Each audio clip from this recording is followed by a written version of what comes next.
ہر انسان کو سکون اور ہیپینس چاہیے، پر جس چیز سے سکون ملتا ہے، جس چیز میں آپ کی الٹیمیٹ ہیپینس ہے، اسی سے انسان کافی دور ہوتا ہے۔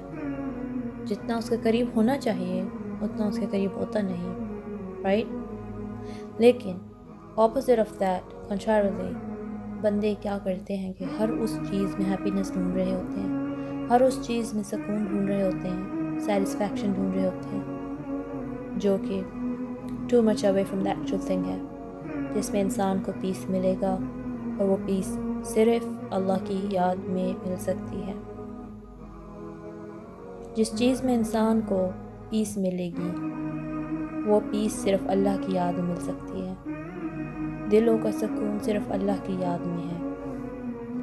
اگر کوئی ڈیوائس بناتا ہے، اس کو معلوم ہوتا ہے کہ اوکے یہ کیسے ورک کرتی ہے، اس کا ایک مینیول ہوتا ہے، تو اسی طرح قرآن پاک ہماری زندگی کا مینیول ہے، اور اس میں ہر ایک چیز لکھی ہوئی ہے کہ ہمیں سکون کہاں ملنا ہے، ہمیں خوشی کہاں ملنی ہے، اور ہم اسی کو نگلیکٹ کر دیں گے تو پھر ہم پیس کہاں ڈھونڈیں گے، ہیپینس کہاں ڈھونڈیں گے؟ ہمارا اللہ بتاتا ہے ہمیں، اللہ بذکر اللہ تطمئن القلوب، کہ اللہ ہی کی یاد میں دلوں کا سکون ہے۔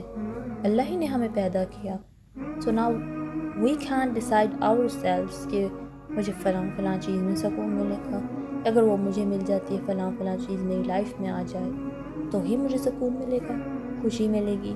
no matter what، انسان ہمیشہ اور زیادہ کی خواہش کرے گا، مجھے اور زیادہ سرٹن چیز مل جائے تو مجھے سکون اور ہیپینس مل جائے گی۔ آگے کا ماڈریٹ وے میں ضرور سوچیں فیوچر کے بارے میں، لیکن کسی چیز سے اتنا obsess نہ ہو کہ آپ پریشان ہوتے جائیں، بلکہ پریزنٹ پر کانٹینٹ رہیں، اور جتنا ملا ہے اس کا شکر ادا کریں، اور آگے فیوچر کے لیے اللہ پر بھروسہ کریں اور دعا کریں۔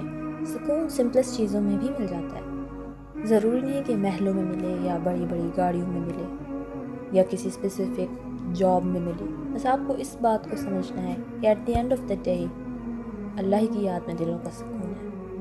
الا بذکر اللہ تطمئن القلوب۔